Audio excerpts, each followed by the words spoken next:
guys, assalamu alaikum. This is me, Tony.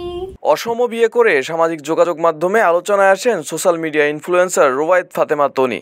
সানবিজ by Toni নামে রাজধানীতে রয়েছে তার বেশ কয়েকটি পোশাকের শোরুম। অনলাইনেও বিক্রি করেন পোশাক এবং কসমেটিক্স। তবে এবার আলোচনায় আসলেন ভিন্নভাবে। প্রতারণার অভিযোগ উঠেছে তনির বিরুদ্ধে। দেশে তৈরি পোশাক পাকিস্তানি বলে বেশি দামে বিক্রি করার অভিযোগ উঠেছে গুলশানের সানবিজ বাই তনির বিরুদ্ধে।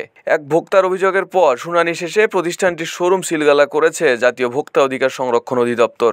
ভোক্তা অধিকার অধিদপ্তর বলছে, তৈরি পোশাক বিক্রির লাইসেন্স নিয়ে অবৈধভাবে কসমেটিক্স বিক্রি করা হতো এই আউটলেটে। তৈরি পোশাকের মধ্যে রয়েছে গুলিস্তান, মিরপুর, সাভার ও টঙ্গী এলাকার মালামাল, যা বিদেশি বলে বিক্রি করত তনি। দেখেন, আপনাদের তো চিঠি দেওয়া, নোটিশ দেওয়া হয়েছে, এখানে সব তথ্য আছে। জাতীয় ভোক্তা অধিকার সংরক্ষণ অধিদপ্তরের মহাপরিচালক মহোদয়ের নির্দেশনায় এই বিশেষ অভিযানটি আজকে পরিচালনা করা হলো। তো জাতীয় ভোক্তা অধিকার সংরক্ষণ অধিদপ্তরের যে সিসিএমএস যে সফটওয়্যার রয়েছে, এর মাধ্যমে বেশ কয়েকটি অভিযোগ এসেছে এই প্রতিষ্ঠানের বিরুদ্ধে যে পাকিস্তানি ড্রেস তারা অনলাইনে বিক্রি করে, কিন্তু ডেলিভারি দেওয়ার সময় ঠিক তারা দেশি যে ড্রেস সেগুলো পাকিস্তানি নামে বিক্রি করে আসছে দীর্ঘদিন যাবত, এবং শত শত কাস্টমার এরকমভাবে প্রতারিত হচ্ছেন। এর প্রেক্ষিতে অধিদপ্তরের আমাদের যে সহকর্মী রয়েছেন, ইনি নোটিশ জারি করেন শুনানির জন্য তাদের বক্তব্য চেয়ে। কিন্তু নোটিশটি জিইপি এর মাধ্যমে করা হলো এবং হোয়াটসঅ্যাপের মাধ্যমেও নিশ্চিত করা হয়েছে ডেলিভারিটা, এবং তারা পেয়েছেন মর্মে এখানে আমাদেরকে জানিয়েছেন। কিন্তু তারপরও এই নোটিশের প্রেক্ষিতে তারা কোনো রেসপন্স করে নাই।